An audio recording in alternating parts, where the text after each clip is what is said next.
भारत की राजनीति को समझना है तो पहले भारत को समझो। उसके लिए संपूर्ण भारत की यात्रा करो, वह भी कान खोलकर लेकिन मुंह बंद रहे। यह वही सलाह है जो देश के राष्ट्रपिता महात्मा गांधी को उनके राजनीतिक गुरु गोपाल कृष्ण गोखले ने दी थी जब युवा गांधी दक्षिण अफ्रीका से भारत लौटे थे।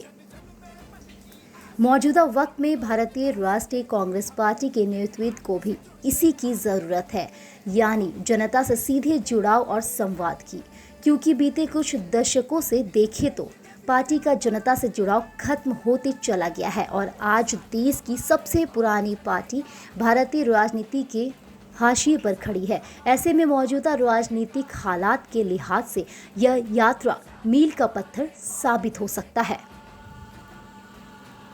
अब भारतीय राजनीति में यात्रा के महत्व पर एक नजर डालें तो भारत में यात्राओं का इतिहास काफी लंबा रहा है। यह भी सत्य है कि इस यात्रा से काफी सकारात्मक परिणाम भी आए हैं। यात्राओं का इतिहास में जब भी भारतीय राजनीति का जिक्र होगा तो सबसे पहले महात्मा गांधी द्वारा भारत के विभिन्न हिस्सों की यात्रा की चर्चा होती है। एक साधारण से वकील मोहनदास गांधी को महात्मा और राष्ट्रपिता की गरिमा हासिल करवाने में उनकी तमाम यात्राओं का अहम योगदान रहा। गांधी की दांडी यात्रा ने अंग्रेजी हुकूमत की नींद उड़ा दी थी और न केवल भारत बल्कि दुनिया को एक संदेश दिया था कि आधी दुनिया पर राज करने वाले इन अंग्रेजी हुकूमत को भी झुकाया जा सकता है। यूं तो भारत की राजनीति में कई नेताओं ने अपनी पदयात्रा, रथ यात्रा आदि निकाली है।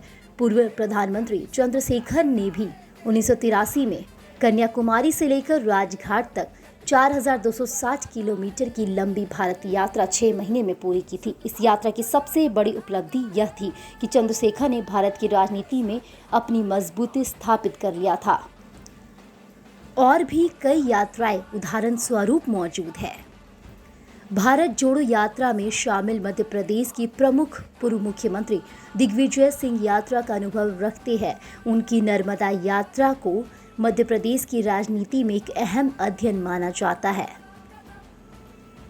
भारत जोड़ो यात्रा को लेकर कांग्रेस पार्टी के भीतर एक गजब का उत्साह देखने को मिल रहा है।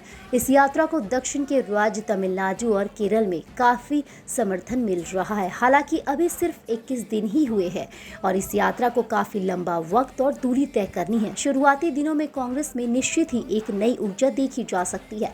पार्टी की सोशल मीडिया इकाई भी अब बीजेपी की आईटी सेल को जमकर टक्कर दे रही है। वहीं मीडिया में भी इस यात्रा को खास तवज्जो मिला है। निश्चय ही कांग्रेस पार्टी की यात्रा आम जनता और नेता के बीच की दूरी को कम करेगी, क्योंकि जनता की आवाज जिसने नेताओं को चुनकर संसद और राज्य की विधानसभा तक भेजा, उन तक डायरेक्ट ना पहुंचकर कई माध्यमों से होकर पहुंचती है। ऐसे में इस यात्रा के द्वारा यदि राहुल गांधी के कद का कोई नेता जनता के बीच जाकर सीधे संवाद करता है तो निश्चित ही इसका महत्व बढ़ जाता है।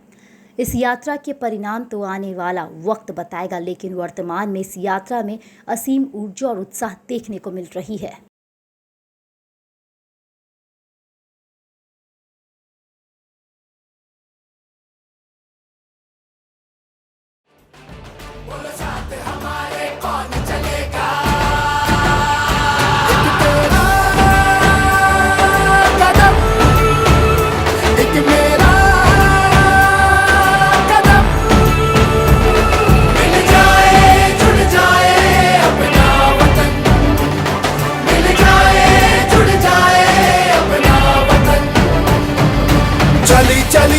चली चली भारत जोड़ो यात्रा चली, चली चली चली चली भारत जोड़ो यात्रा चली। लाखों रंग समेटे हुए ये इंद्रधनुष का वेश है। कन्याकुमारी से कश्मीर तक जुड़ रहा मेरा देश है। नफरत ना बोल